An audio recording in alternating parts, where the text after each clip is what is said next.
Mesdames et messieurs, bonjour. Bienvenue sur notre plateau de Diaspora TV. Comme vous le savez, c'est la semaine d'action contre le racisme dans la ville de Berne qui a débuté du 21 et qui finit le 27 mars. Alors, la ville de Berne a entrepris plusieurs actions et activités pour remédier à cette cause. Et ils l'ont intitulé Hier, Yet, Unbedingt. Pour mieux comprendre l'engagement et la volonté de la ville de Berne et le but de cette organisation, nous avons invité sur ce plateau de différents invités. Je vais commencer par l'homme, normalement on dit Lady First, mais vous comprendrez pourquoi. Alors je vais commencer par M. Samuel Procès, qui est l'un des représentants de la ville de Berne et qui nous donnera plus de détails pour cette cause. Et ensuite nous avons Mme Aden Iba, qui est la conseillère, qui est une conseillère municipale de la ville, communale, pardon, de la ville d'Yverdon-les-Bains, qui nous donnera aussi son point de vue et nous dira comment est-ce que nos voisins romans sont en train de débattre aussi cette cause. Parce que même à Yverdon, c'est aussi la semaine d'action contre le racisme. Et ensuite, nous avons M. Profa, qui est l'une des figures emblématiques de la musique congolaise et qui vit aussi en Suisse et qui a l'habitude d'aborder plusieurs migrants. Alors, il nous donnera aussi son point de vue pour ce thème qui nous touche tous, qui est le racisme. Alors, pour commencer, je vais juste vous expliquer, nous sommes en live, donc vous pouvez participer à cette émission en téléphonant, en posant des questions à chacun de nos invités qui sont ici présents au 032 313 30 30. Alors, je vais commencer. Bonjour monsieur, bonjour madame. Bonjour. Bienvenue sur notre plateau. Merci pour l'invitation. De rien. Alors, je vais commencer par monsieur Samuel. Il va d'abord nous expliquer ce que ça veut dire Hier, Yet, Unbedingt. Parce que c'est en allemand, il faudrait que tout le monde puisse comprendre ce que ça veut dire en français. Donc, le motto Hier, Jetzt, Unbedingt, ça montre l'importance de la lutte contre le racisme. C'est ici, c'est à Berne, c'est maintenant, on ne peut pas laisser tomber ici. Donc, ça montre qu'on va lutter tous les jours et on ne peut pas laisser ça tomber. D'accord. Vous êtes déterminé à débattre cette cause. Ouais. La ville de Berne est déterminée à débattre cette cause. Exactement. Okay. Et parce que la ville de Berne comprend la lutte contre le racisme comme une mesure pour l'intégration. Il n'y a pas d'intégration des immigrants à Berne, de tous les immigrants, s'il n'y a pas une lutte contre le racisme et contre la discrimination. D'accord. Alors, la question que je vais poser concerne tout le monde. Monsieur Samuel, il a déjà expliqué ce que ça veut dire parce que c'était important, avant de commencer, de savoir ce que ça veut dire Hier, Yet, Unbedingt. Parce que c'est en allemand. Hier, ça veut dire ici, pour que vous compreniez bien. Yet, ça veut dire maintenant. Unbedingt, ça veut dire dans la rapidité, je pense. C'est ça? Oui. OK. Alors, qu'est-ce que le racisme pour vous? On va commencer cette fois-ci par Madame Lady First. J'ai dû commencer par vous parce que vous êtes le représentant de la ville de Berne. Je m'en excuse. Ouais. Alors moi, je peux dire contre le racisme, ça existait toujours. Depuis mon arrivée il y a 20 ans en Suisse, j'entendais toujours qu'est-ce que c'est le racisme. Donc le racisme, c'est des discriminations de personnel humain ou autre. Donc on peut décrire, de dire voilà, j'ai un problème, qu'est-ce que je peux faire par rapport à l'intégration, comme il a dit le monsieur, il faut commencer par l'intégration. Si on arrive avec notre culture origine, on arrive ici en Suisse, ça change tout. Donc là, ça peut arriver quelque chose qui n'est pas correct sur des personnes, sur égalité des chances, sur beaucoup de choses. Donc, à mon avis, il faut lutter contre le racisme, comme aujourd'hui on a dit. Voilà, c'est pour ça qu'on va discuter de savoir tout. Bon, pour moi, comme Mme Aden a dit, le racisme, c'est la discrimination à cause des différences. Donc, les personnes ont des différences. Et le racisme, c'est si on discrimine une personne parce qu'il y a une autre couleur du peau. Et ouais, c'est ça. Donc, il y a des différentes formes de racisme. Il y a le racisme de tous les jours que beaucoup de gens, c'est une réalité dans les trains, au travail, Mais il y a aussi un racisme structurel qui est aussi important de comprendre parce il est subtil, on ne le voit pas tous les jours. On ne le voit pas, il n'est pas visible. Oui, c'est ça. Mais il existe aussi. Et ça a à voir par un bon exemple pour ça. C'est par exemple, si des personnes de couleur, ils cherchent un logement. Ils ont beaucoup plus de difficultés de trouver un logement. Et ça, c'est la structure, c'est la société il y a quelques structures racistes, à mon avis. Alors moi je pense que c'est vraiment l'un des mots qu'il faut combattre, qu'il faut dénoncer pour l'humanité. Mais une fois, quand on cherche à hiérarchiser des races, quand on cherche à mettre l'autre race plus forte que l'autre, c'est ça qui crée en fait les racismes. Mais aujourd'hui, dans cette émission, je vais saisir ce que Monsieur Samuel a dit. Le racisme, en fait, on peut le dire aujourd'hui, aucun État de droit, aucun gouvernement, aucun régime actuel dans le monde peut dire, OK, nous sommes racistes. Même à Marine Le Pen, si vous le demandez, Marine Le Pen, tu es raciste, il dira, non, je ne le suis pas. Mais alors, moi, je vais profiter pour dire, comme il a dit, c'est la discrimination qui est maintenant. Il y a des lois qui sont, en fait, des lois racistes, qui sont discriminatoires. L'État, en soi, dans sa forme, dit, OK, nous ne sommes pas racistes, mais l'État fait voter des lois qui sont discriminatoires, qui font écarter une partie des populations, qui font mettre des gens dans des difficultés. Et ça c'est très difficile. C'est ce que nous vivons, nous, chaque jour au quotidien. On en parlera quand on va développer, mais c'est vraiment ça, dans les sujets qui m'intéressent. Parce qu'en fait, on peut s'éterniser à dire le racisme éternellement, c'est des années, mais Samuel a dit, il y a ce qui est caché, que les gens ne voient pas, mais qui est invisible, mais c'est ça qui fait beaucoup plus de mal que celle que nous vivons dans les trains. Quand tu viens t'asseoir, les blancs s'élèvent, ça c'est autre chose. On va arriver à cette question. Je trouve que c'est un sujet qui vous touche le plus et je pense que vous avez un vécu dans ce genre de situation. Mais avant qu'on aille plus loin, comme j'expliquais, la ville de Berne a organisé plusieurs activités et M. Samuel va nous donner, il y a différentes activités parce que je ne les ai pas tous citées ici. Donc c'est M. Samuel qui va essayer de rentrer plus dans les détails pour nous dire exactement ce que la ville de Berne est en train d'entreprendre en ce moment. Parce qu'à l'heure que nous parlons, il y a des activités qui sont en train de se passer dans la ville.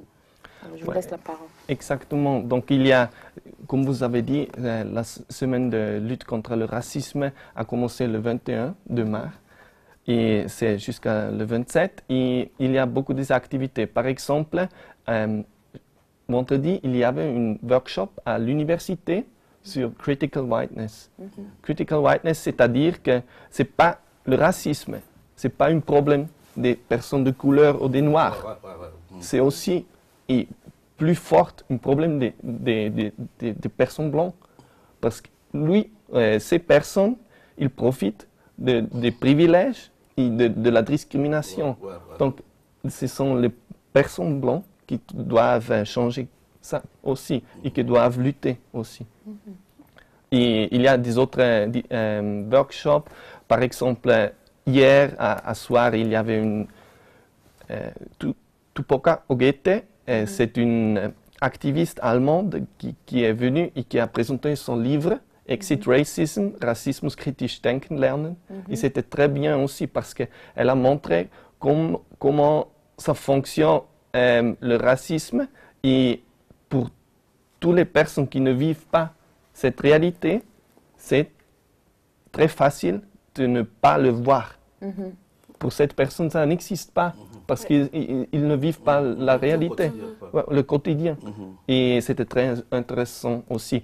Et jusqu'à le 27, il y a des autres événements aussi. Par exemple, demain, il y a une discussion sur le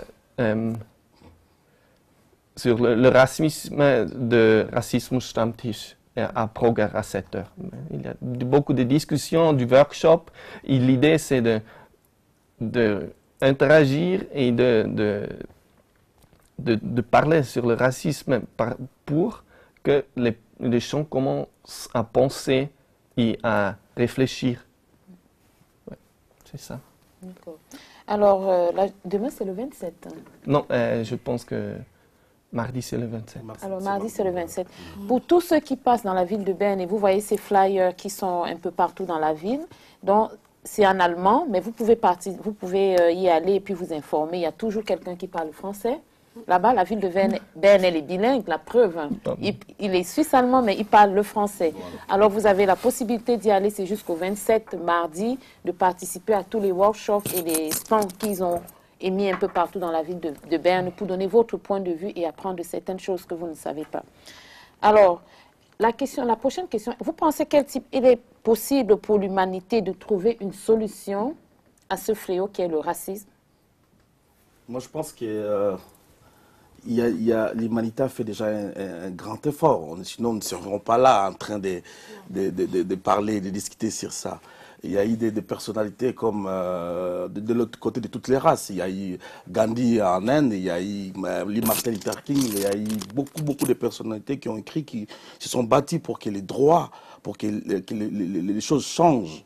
Je me souviens encore, il y avait aux États-Unis dans les années 40-50, il y avait des biscuits pour les Blancs. Donc beaucoup de choses ont évolué. Mais c'est que, pour dire que est-ce qu'on va arrêter? Moi je me suis dit, j'ai une amie à moi qui est suisse, et elle me dit, à l'époque nous étions calmes, il n'y avait pas beaucoup de gens. Mais sauf qu'à l'époque c'était dans les années 70. Dans les années 80, il n'y avait pas Internet. Le problème, c'est ça. Le problème, c'est que nous vivons, nous, ici, en Suisse, c'est suivi en direct dans le monde. Les gens qui sont dans la pauvreté, en Afrique ou en Asie, veulent tout de suite venir ici, en Europe. Donc, il faut maintenant que, comme l'a dit M. Samuel, que le blanc, entre guillemets, hein, comprenne que le monde a changé, que le monde, maintenant, c'est un petit village. Qu'une fois, si on continue à avoir les pensées, que ça va rester comme ça a été dans les années 60, c'est difficile. Nous devons nous accepter entre nous et trouver ce qui est intéressant, ce qui est mieux. Ah bon, okay. Qu'est-ce qui m'amène un Congolais? Qu'est-ce que Somalie peut faire pour la société? Il y a un retrait un peu amené dans la foi, dans la religion, dans la discipline, dans la culture. Chercher le côté positif qui peut être utile pour la Suisse et pour les Suisses eux-mêmes, afin que nous puissions aller de l'avant. Moi, je pense que c'est ça qui est, ce qui est plus intéressant. Ce que l'humanité peut faire, voilà. De votre avis. En fait, encourager les communautés, en fait, c'est aussi une chose qui est vraiment très bien, ça marche. En fait, parce qu'à Yverdon-les-Bains, on a une ville qui est en 121 pays étrangers, de différents pays d'étrangers. Ah, il y a 121 pays différents d'étrangers à Yverdon. Donc, on a beaucoup de cultures différentes.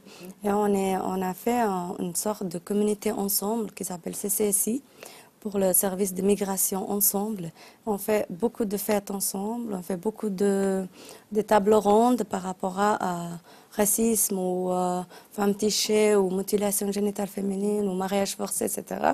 Donc, quand c'est la ville, elle est active plus que les autres villes, ça peut faire dire, voilà, on a un peu moins de problèmes. Donc, toujours, si on fait d'intégration, plus en plus, ça peut gérer, comprendre qu'aujourd'hui, on est en 2018.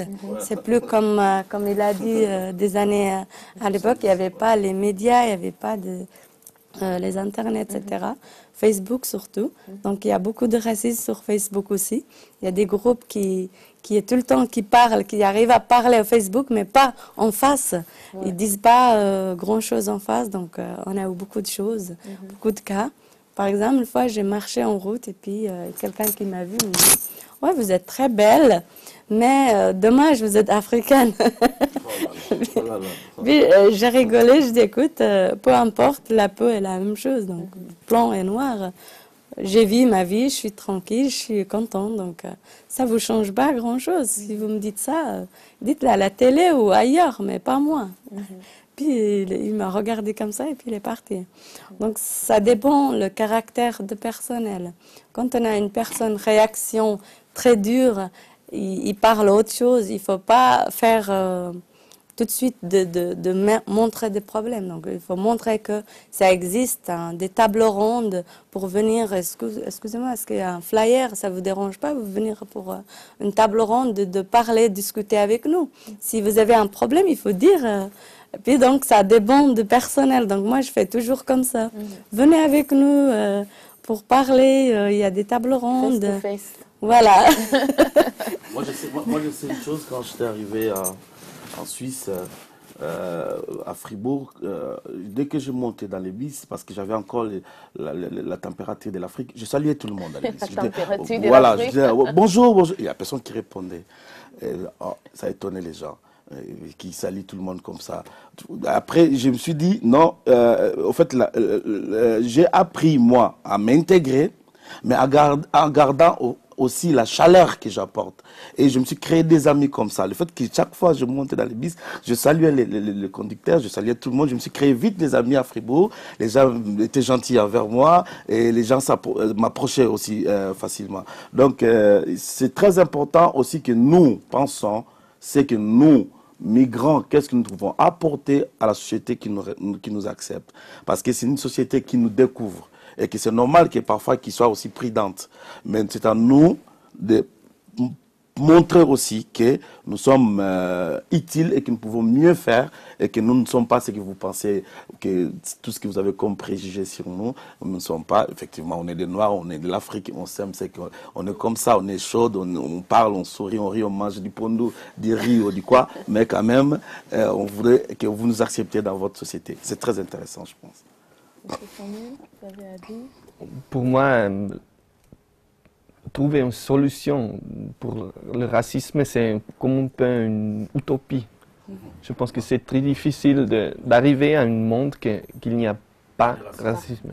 Mais ça fait, pour ça, c'est très important qu'on lutte, que ça arrive. Et on ne peut pas rester chez nous et ne faire plus, ne réagir pas. On va réagir et on doit, chaque attaque de raciste qu'on voit, qu'on vive, on doit réagir, on doit parler, comme vous avez dit. On doit dénoncer. Donc, exactement. Donc pour moi, la semaine de la lutte contre le racisme de Berne, d'action, c'est un premier pas, mais il y a besoin beaucoup plus de pas. Et c'est un long chemin pour arriver à un monde sans racisme, de trouver la solution. Vraiment. Vu que c'est vous qui aviez la parole, j'ai quand même une question. Qu'est-ce qui a motivé vraiment la ville de Berne pour pouvoir organiser cette campagne? Vous avez eu un vécu, vous avez remarqué quelque chose? Non, donc, comme je dis, pour la ville de Berne, la lutte contre la discrimination et le racisme, ça fait partie d'une politique d'intégration. Il n'y a pas d'intégration sans la lutte contre le racisme. Donc, pour cette raison, la ville de Berne, par exemple, est aussi membre dans la coalition européenne de villes contre le racisme. Il fait partie de cette coalition. Et il y a d'autres mesures de lutter contre le racisme que la semaine d'action. Donc, intégration, ça ne va pas sans la lutte contre le racisme. D'accord. Alors, la ville de Berne a organisé cette... en fait, le but aussi, c'est de l'intégration. Vous amenez les gens à s'intégrer pour essayer d'éliminer un tout petit peu un pourcentage des gens racistes. Non, pas éliminer les gens. Éradiquer. Bon, éradiquer. Non, pas les gens, éradiquer. Ouais. Le racisme, on veut ça sont des limites pour les personnes qui arrivent ici. Le racisme, c'est un problème. Le racisme structurel, le racisme qu'ils vivent dans la rue, dans les trains. Et ça, un peu, c'est très difficile pour les gens de s'intégrer à cette société qui comme rejette les gens un peu. Et on veut que ça change et c'est possible. Donc ça, c'est l'idée que... Ouais. J'allais ajouter par rapport à ce que M. Samuel a dit, par rapport à votre question aussi, si la ville de Berne a un vécu pour pouvoir proposer cette journée. Moi, je pense, moi, je suis président d'une association qui s'occupe des personnes vivant avec handicap. Comme j'ai la chance d'avoir des conseillers communaux, et puis avec les responsables, je voulais leur demander s'il y a une possibilité, il y a une loi qui, concernant les permis pour les requérants. Les personnes vivant avec handicap qui ont quitté, qui ont traversé l'océan 1000 km pour arriver en Suisse, automatiquement ou bien à cause de cet handicap, on nous donne un permis F. Mais ce permis F, c'est difficile pour s'intégrer, difficile pour trouver un travail. La personne qui vit avec handicap est à côté de la société. Pour avoir, par exemple, une chaise roulante électrique, il faut avoir un permis B. Il faut que tu sois à l'AI. Or, nous arrivons en Suisse avec notre handicap. Donc, ça veut dire que c'était antérieur à notre arrivée en Suisse. Nous ne pouvons pas bénéficier de tout ce que les handicapés suisses vivent. Alors, me donner, ou bien donner à une personne handicapée le permis F, c'est le condamner.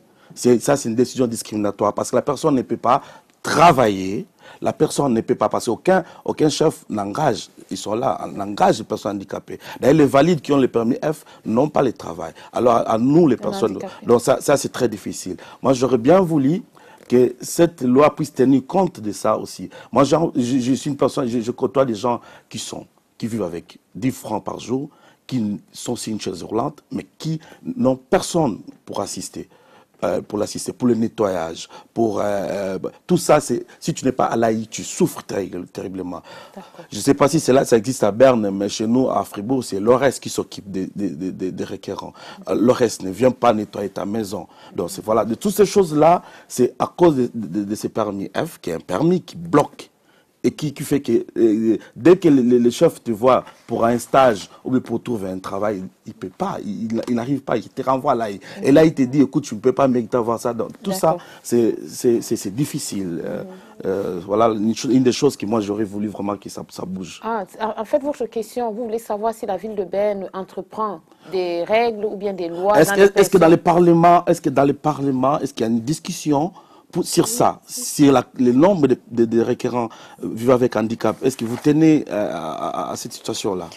Il y a Madame Ada qui fait partie de la commune d'Yverdon. Je pense qu'elle peut répondre à votre question. En fait, on a des différents types de permis en Suisse. En fait, en Suisse, on dit toujours on est le pays de nôtre, mais les gens, ils ne comprennent pas beaucoup de personnes, structures de Suisse. Par exemple, il y a l'institution qui est faite. Puis dès qu'il y a l'institution qui dit ça, c'est la loi et on marche avec. Donc première chose, la personne quand elle arrive en Suisse, il va avoir un permis N. Le permis N, c'est en attendant de votre réponse, procédure. Après, la personne qui touche le permis F, ça veut dire qu'il y a un pays qui est en guerre civile, qui n'a pas de problème, pour pas renvoyer, renouveler en 12 mois. Donc dans les 12 mois, si vous êtes malade ou handicap ou chaise roulante, etc., il y a un service qui s'occupe de ça. Par exemple, quand on va, il y a le service d'EVAM qui s'occupe.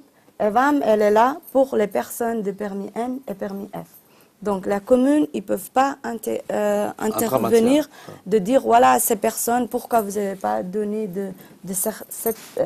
certains services.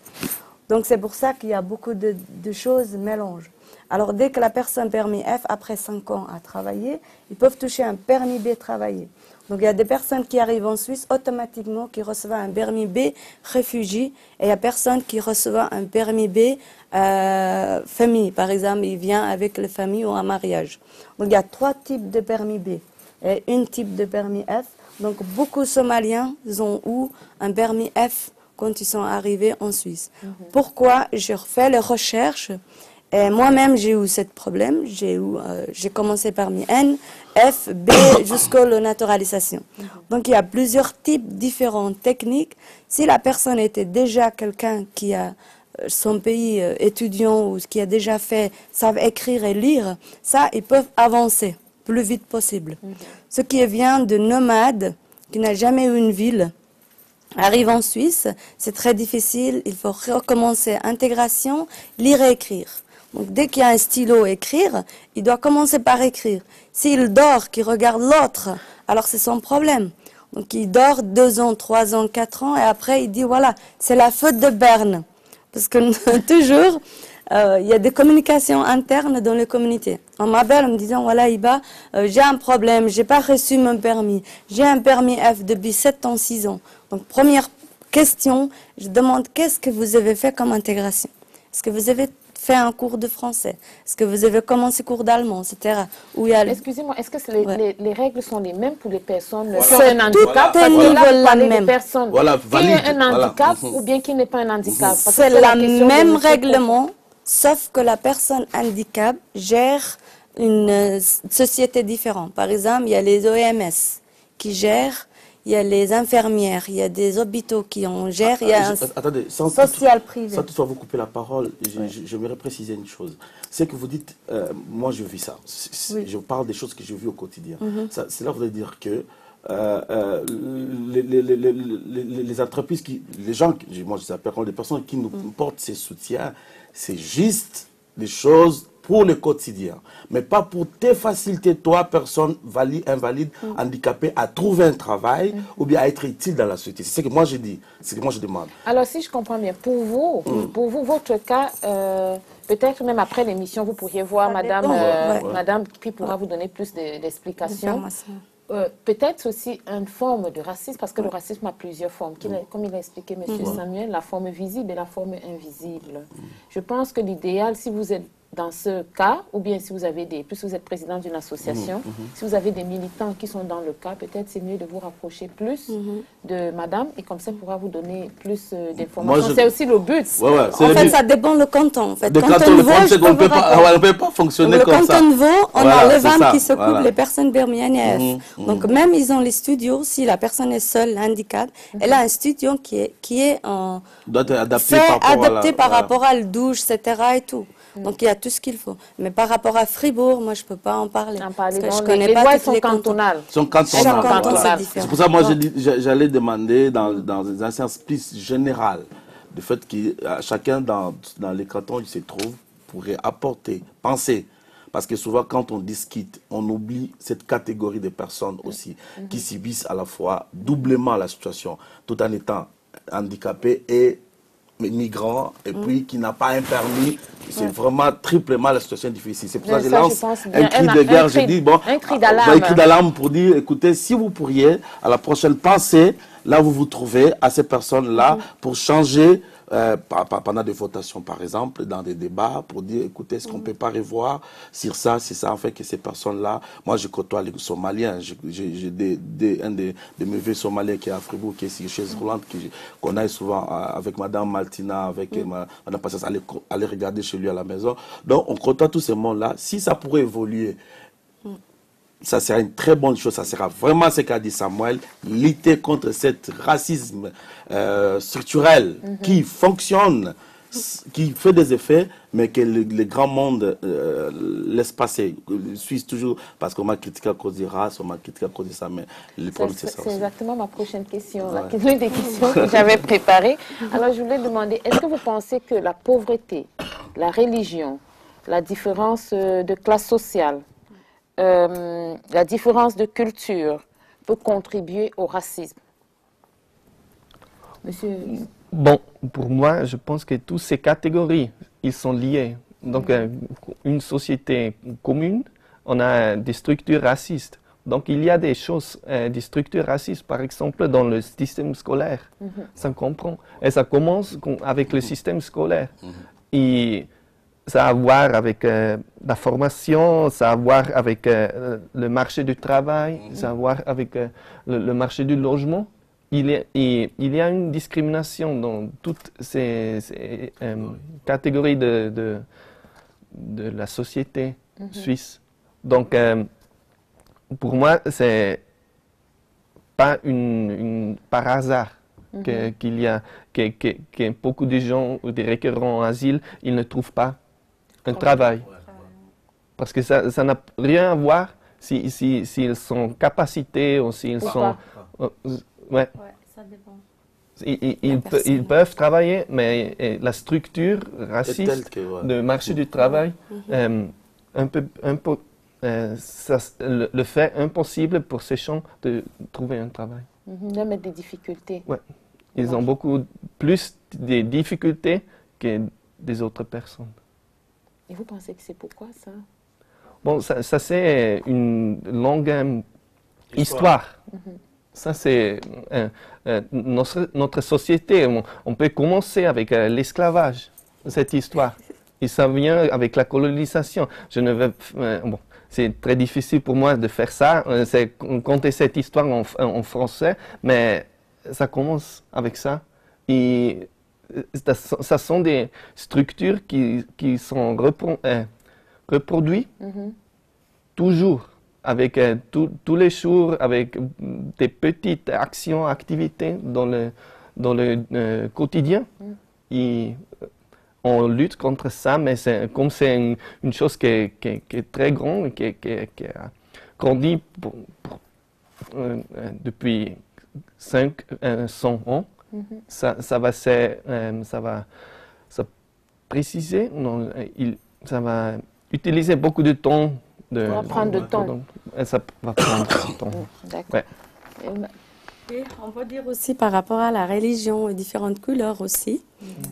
C'est pas facile à trouver du travail des fois quand on a un foulard.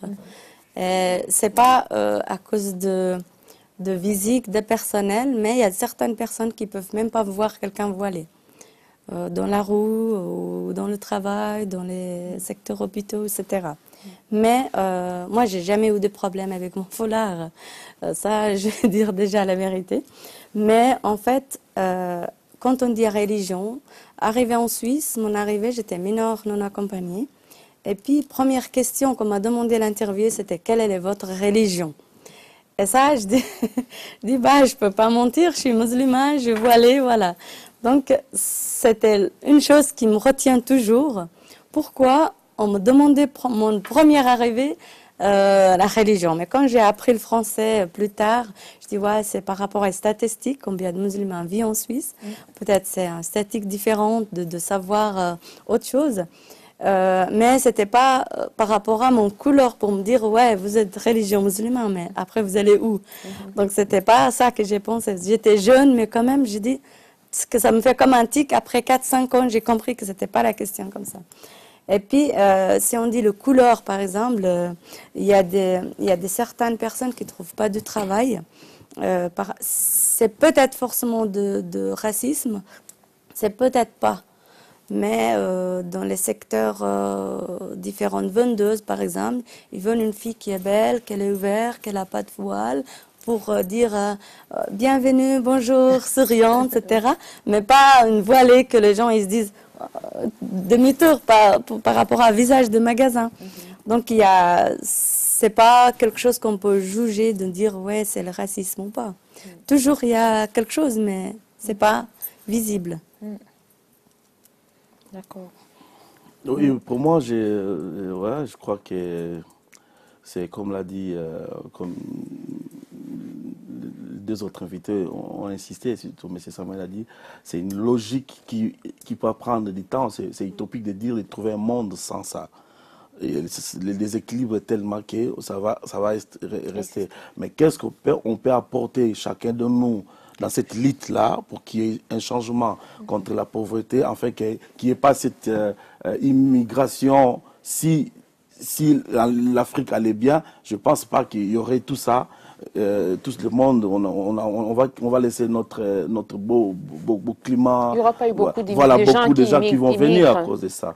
Mais il y a ce que moi j'ai appris et j'aimais dans la procédure, c'est brassage. En fait, il y a déjà un racisme, pas par rapport aux noirs ou blancs, mais entre nous les Africains. Il y a une forme de racisme. Vous pensez qu'un noir peut être raciste contre un noir? Évidemment. Il y a l'Érythréen qui se prend plus blanc que nous, les Congolais. Il y a l'Arabe qui se dit être blanc que tout le monde. Donc, nous aussi, on a ça. Mais qu'est-ce qu'on a vécu avec le brassage, le mélange dans la procédure? La première fois, j'ai eu à partager les mêmes lits avec un Arabe. J'ai eu à manger avec un Érythréen, à parler avec un Somalien. Ça a changé. C'est ça, c'est ce côté positif-là. On ne sépare pas. La Suisse ne sépare pas. Ils vous accueillent, ils vous mettent tous ensemble et ils vous disent, écoute, vous êtes dans la même situation, mais vous êtes censés de vous accepter. Ça, c'est très important. C'est ce que moi j'aimais. C'est ce que nous devons faire dans le monde aussi, pour ne pas que, pour évoluer, quoi, voilà. Monsieur Samuel, durant vos débats, vos réunions, est-ce que vous avez déjà abordé le sujet de savoir si un blanc peut être raciste contre un blanc, blanc contre blanc, noir contre noir? Donc, à mon avis, il y a une différence.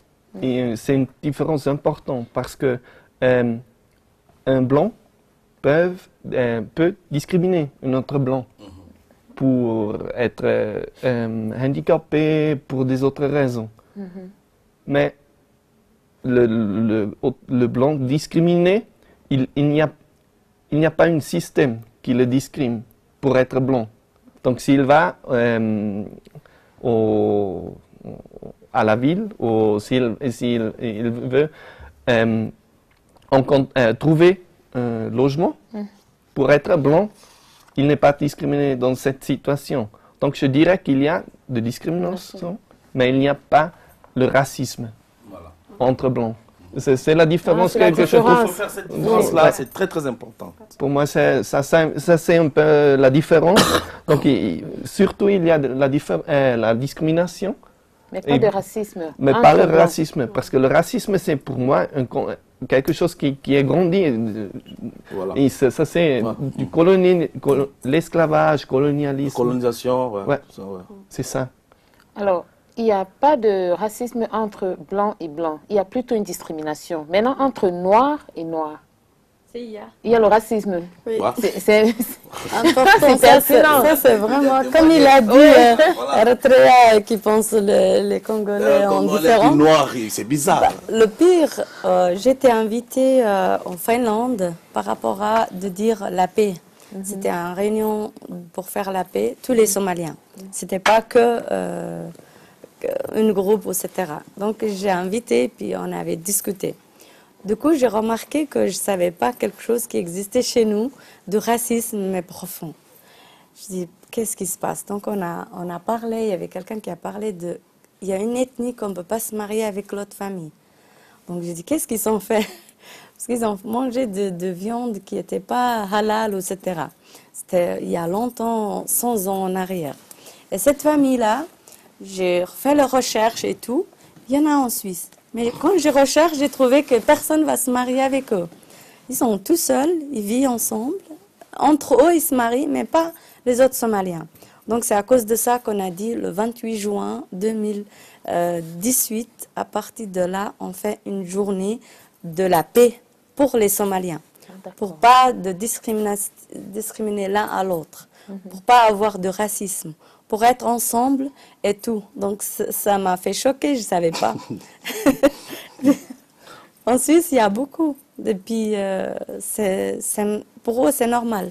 Je ne vais pas me marier cette fille parce que c'est une famille telle à telle, ethnie telle à telle, et puis je ne veux pas me marier. Mais ce n'est pas beaucoup, c'est un mini-groupe. Une minorité. Une minorité, oui.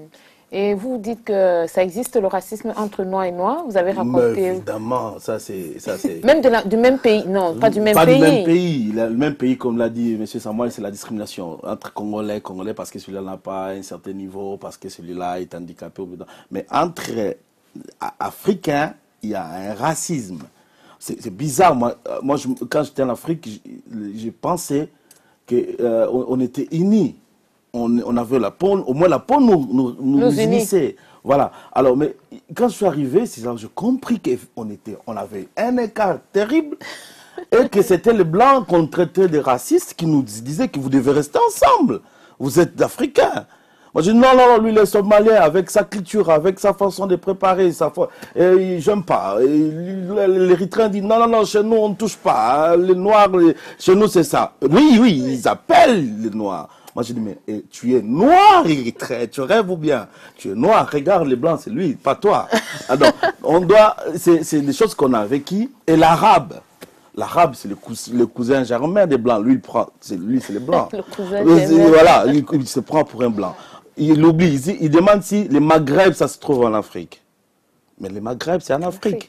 Nous avons la même histoire. On a connu la colonisation, on a connu l'esclavage, on a connu tout ça. On connaît la pauvreté, la misère et la mort. On a connu tout ça. Vous ne pouvez pas vous séparer de nous comme ça.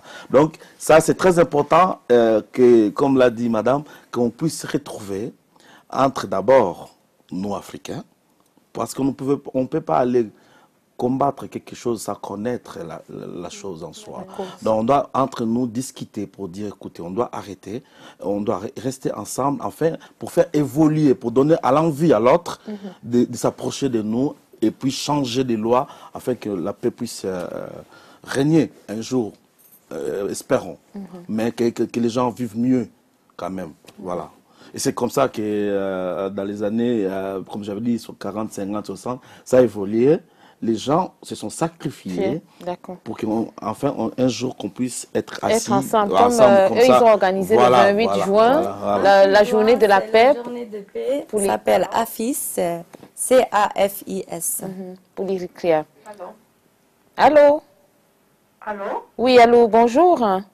Oui, bonjour, je suis Martina de Fribourg. Oui, bonjour, Madame Martina. Je suis résidente en Suisse. Oui, bonjour, Madame, nous vous écoutons. Bonjour aussi à Diaspora TV. Vous faites des émissions super magnifiques avec un sujet très intéressant aujourd'hui, le racisme. Et puis ça me fait plaisir de pouvoir contribuer à poser des questions à votre émission. Et puis j'espère qu'il y aura aussi des autres personnes qui seront intéressées de poser des questions autant que moi. Merci, Madame. Je dis bonjour à tous vos invités. Et, bonjour. J'ai des questions pour tout le monde. Oui. Qu'est-ce qu'on peut faire pour éradiquer le racisme en Suisse?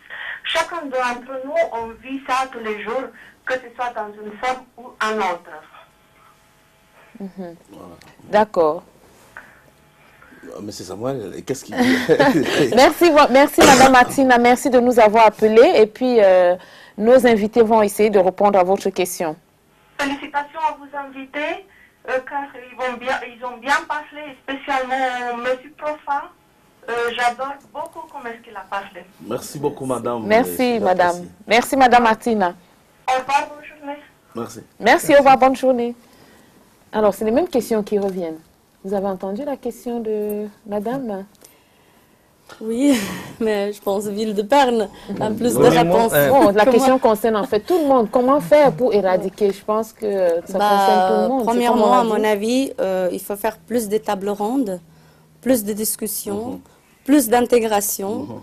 Et la ville de Berne, je pense que ça commence à faire plus d'évaluer et puis à bouger, quoi. Ouais, je pense que c'est ça. On doit parler sur le racisme et on doit apprendre aussi de réagir, de que dire si je vis un cas de racisme comme blanc. Je dois dire aussi quelque chose. Voilà. Je peux, par exemple, demander à la personne qui est discriminée si je peux aider ou quelque chose. Donc, il y a des différents niveaux d'activité qu'on peut faire quelque chose contre le racisme. C'est au niveau personnel, c'est au niveau de la ville, mais c'est aussi au niveau de l'État ou global. D'accord. Surtout nous qui nous le vivons, et puis nous savons comment changer les choses, c'est faire la différence des degrés. C'était très important le débat d'aujourd'hui parce qu'on a su faire la différence entre les degrés du racisme et la discrimination en termes de personnes et en termes de lois structurelles. De ces deux choses-là, nous devons vraiment les sensibiliser à travers des conférences. Moi, avec ma guitare et ma musique, dans mes chansons, j'essaye toujours à porter, à chanter et puis à dire, et puis surtout à soutenir. Je suis un peu, non pas entre guillemets, mais à soutenir mes frères handicapés parce que c'est ma situation. Donc c'est normal que je puisse porter par la musique cette voix-là. Voilà le message de dire, de lutter contre le racisme. Voilà. Monsieur Samuel, je vais reposer la question à Monsieur Samuel parce que je m'excuse parce que nous sommes dans le canton de Berne. Est-ce que le canton... Excusez, faites seulement. Comme on dit à Fribourg, faites seulement. Faites seulement. Est-ce que, bon, le canton de Berne ou la Suisse a une loi? Est-ce que la Suisse a prévu une loi pour combattre le racisme? Il y a une loi dans la Suisse. J'ai ici, c'est la norme pénale contre le racisme, l'article 261. Et donc, il y a une loi Mais quelquefois, c'est difficile pour les gens qui vivent le racisme, qui ont vécu une situation de racisme, d'avoir l'accès à le système juridique pour le défendre. Et ça, c'est un problème qu'on doit travailler, qu'il y a quelques organisations qu'on peut aller, on peut y aller, on peut raconter l'histoire qu'on a vécue et on reçoit de l'aide. Mais il faut le savoir. Il faut le savoir et c'est toujours difficile de te parler sur les événements qu'on a vécus parce que quelquefois ils sont très durs, j'imagine. Donc, probablement vous deux savez plus que moi. Et puis, quelqu'un qui a vécu le racisme, par exemple, à Berne, est-ce qu'il ne connaît pas? Oui, il doit aller où? Il y a le GGG-Fonds. On rencontre ça dans l'Internet aussi. Et le GGG-Fonds, c'est la structure qu'on peut y aller si on a vécu une situation de racisme et on veut de l'aide. Ils font aussi un workshop, je pense que c'est demain soir, le GGG-Fonds. On trouve ça dans notre programme ou dans notre site www.berngegenrassismus.ch. Alors, il faut aller pour ceux qui vivent à Berne, parce que je crois que c'est cantonal, ou bien... Le GGG-Fonds, c'est de la ville de Berne et des autres communautés environ. Et puis, c'est quoi le site internet, vous avez dit, pour les téléspectateurs, pour ceux qui vivent à Berne, qui sachent où aller au cas où ils ont un problème de racisme, qui sachent quand même qu'ils peuvent aller sur le site internet de la ville de Berne, qui est www.berne.ch. Et là, on doit chercher l'intégration et on rencontre tout. Non, c'est pas. On trouve toutes les informations. Alors, si vous allez dans le site de la ville de Berne, www.berne.ch, vous allez sur le menu intégration et puis là, vous aurez toutes les indications au cas où vous vivez un cas de racisme dans la ville de Berne. Et puis dans aussi, de Ville-Verdon, il y a aussi. Canton-de-Vaud aussi. Il y a le centre de la vie. Il y a aussi Malais Prairie. Il y a aussi dans le cantonal, BCI par exemple. Voilà quoi, il y a plein de choses. D'accord. Dans le site, il y en a beaucoup. Oui, parce que je pense qu'il y a beaucoup de gens qui ne savent généralement pas où aller, ils prennent sur eux, et puis je pense que c'est aussi parfois Si c'est un cas grave, ils vont directement à la police, mais entre-temps, si la personne elles peuvent parler, elles peuvent venir à Yverdon-les-Pins, on a le Migrinfo tous les samedis matins, 9h à midi. Donc là, on peut donner des renseignements corrects. D'accord. Alors, on va clôturer notre émission avec une dernière question. Si vous avez des informations à donner par rapport à cette semaine du racisme qui n'est pas encore finie, qui a commencé depuis le 21 mars et qui finit le 27 mars. Il y a encore plein d'activités à Berne. Monsieur Samuel, si vous avez quelque chose à nous dire encore à propos. Je vous remercie beaucoup d'être invité et je suis très heureuse de discuter avec vous. Et j'espère qu'on a fait une autre petite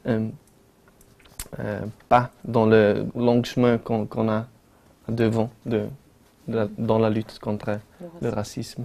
On a aussi des animatrices femmes tichées qui tournent toute la Suisse, par certains cantons, par exemple Genève, Berne, Zurich, Ville d'Yverdon. On a des animatrices déjà formées par rapport à ces questions, table ronde, etc., l'école, beaucoup de choses en fait. Donc ils peuvent se renseigner. Et puis on a Monsieur Profa qui est une figure emblématique qui fait passer le message par la musique. On va écouter une petite partie de ce qu'il fait, de sa musique. Pour finir en beauté ce talk show, nous allons l'écouter. Et j'allais aussi dire à tous ceux qui nous suivent en direct que ceux qui sont à Fribourg peuvent aller SOS Racisme, voilà, c'est à Fribourg. Pour s'il y a un problème, s'ils sont en difficulté, ils peuvent aller consulter SOS Racisme. C'est la rue Lausanne. Le numéro, je ne sais pas, mais c'est la rue Lausanne. Ils seront bien réussis là-bas. Sinon, aller chez Caritas, il y a toujours de l'aide juridique apportée à toutes les personnes qui sont victimes de ça. D'accord. Avant que M. Profane commence avec sa musique et sa guitare, je vais déjà remercier la ville de Berne qui a entrepris toutes ces activités Hier, Jetzt, Unbedingt, qui est leur slogan. C'est Yes, Unbedingt. Here, Jetzt, Unbedingt. Voilà, ça c'est le slogan de la ville de Berne. Nous vous remercions. Je vous remercie tous pour votre présence. Je remercie Madame Martina de Fribourg aussi qui a pris la peine de nous appeler. Et j'espère qu'elle a été satisfaite des questions, de la réponse de nos invités. Et je remercie aussi notre équipe technique qui est derrière, qui fait un boulot énorme et qui sont toujours sous l'ombre qu'on ne voit pas. Je leur dis énormément merci. On va finir en musique avec, c'était Yvette Ballet de Diaspora TV. Alors je laisse Monsieur Profa finir cette soirée en musique. Eh bah, allons bouge.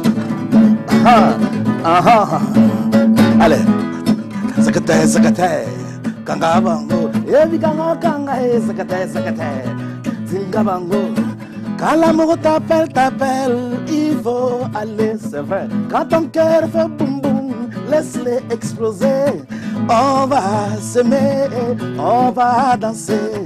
On va s'aimer, on va danser. Jolie wo, jolie wo, jolie wo, elle est jolie. Sexy wo, sexy wo, sexy wo, elle est sexy. Yo yo yo, où vas-tu maman? Allez viens avec moi. Yo yo yo, t'es cano. Allez laisse-toi aller, secrétaire. Non ma belle, il faut pas partir. Tu me fais tourner vraiment la tête. Non ma go, elle est jolie. Elle est douce, elle est vraiment parfaite. Baby talk me, baby talk me, can you see me? Baby talk me, baby talk me, can you see me? Wow, Diaspora TV. Oh yeah, wow, Madame Yvette, c'est bon. Oh yeah, on marque à la régie. Oh yeah, on va danser. On va bouger. Et maman, on va danser. Voilà.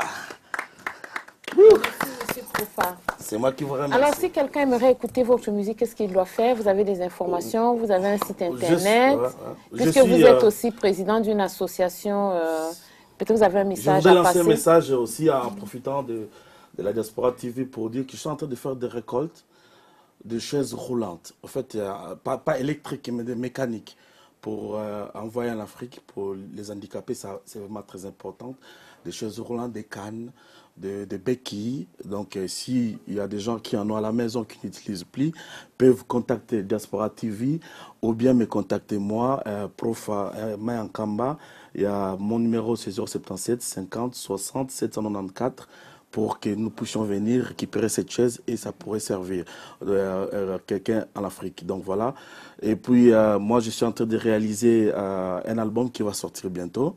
Et je crois que j'aurai l'occasion de le présenter ici une fois aussi. Et puis voilà, si vous allez sur YouTube, vous pouvez faire Profa Mayankamba. Et puis il y a toutes mes activités sur Facebook aussi. Voilà. D'accord, merci. Le message est passé. Je vais redire une deuxième fois au revoir et merci à tous ceux qui nous ont participé. Merci d'être venus. C'était Yvette Ballet de Diaspora TV. Bonne soirée.